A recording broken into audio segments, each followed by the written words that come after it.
आपन परिचय डॉक्टर संग्राम केशरी सामंतराय प्रतिष्ठाता और संपादक कैवल्य साहित्य संसद।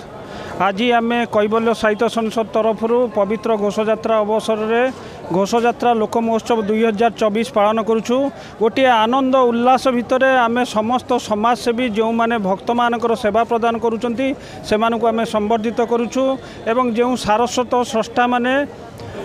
विभिन्न प्रकार कविता गल्प एवं प्रबंध प्रदान करिसेंती गवेषणात्मक सनातन धर्म को नहीं एवं घोषयात्रा को नहीं सेमानकु मध्य आज संबर्धना प्रदान करागला। यही भली भाबे आमे 2000 रु अधिका संबर्धना प्रदान करियो बड़दाण्ड रे एवं नंदीघोष सम्मान जो मानकु प्रदान करा जाउछु सेमानक भविष्यत उज्जवल हेउ बोली आमे आशा करूछु। गत वर्ष मध्य आमे बड़दाण्ड रे ई सम्मान सेवा कार्य करिथिलु सम्मान प्रदान करिथिलु। कैवल्य साहित्य संसद विश्व रेकर्ड पाइबा परे यह तार द्वितीय कार्यक्रम बड़दाण्ड रे प्रति वर्ष आमे ई कार्यक्रम करिवु। कैवल्य होउची मुक्तिर पथ अर्थात गोटे मनुष्य जेतेबेले तार आध्यात्मिक चेतना जागृत होउची से चिंता करूची जे मु मुक्ति किभली भाबे पाइबी जदि से कैवल्यर सदस्य होउची एवं कैवल्य प्राप्त होउची कैवल्य कणिका प्राप्त होउची सेतेबेले भगवान जगतरनाथ जगन्नाथ शरण को से आसी जाउची से भक्त भाव विहल हो जाउची तारी भीतर से अनुभव करूची जदि मु थरे मो परम देवता इष्ट देवता को थरे चाहंतिनी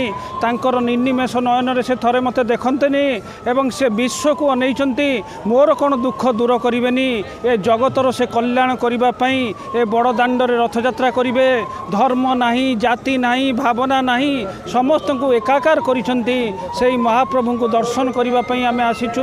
एवं सेही भक्तंकर भक्त को जे सेवा प्रदान करुचंती किए स्वास्थ्य सेवा दउचंती किए खाद्य पानीय दउचंती